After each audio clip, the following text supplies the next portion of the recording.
Let's talk about it.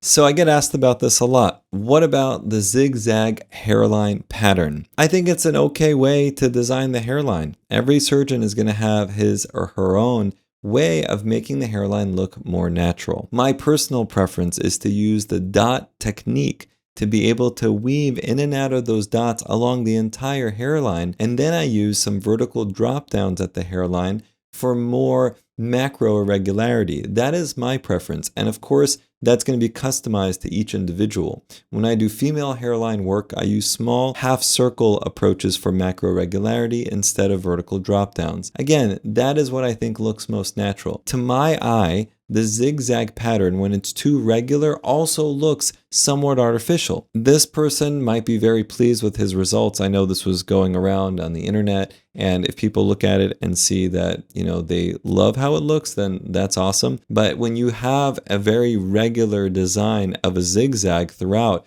that isn't always the most natural appearance either. So if the zigzag is broken up enough where it's irregular and it's not zigzagging in a very predictable way, that can then look very natural as well. And the key is, of course, to have a lot of single hair grafts there at the hairline. So again, to each his own. My method is not using zigzags to design the hairline. I have an entire video on YouTube where I talk about the artistic approach to the hairline design, but I think it's an acceptable method and can be done nicely for certain individuals who might prefer that type of configuration.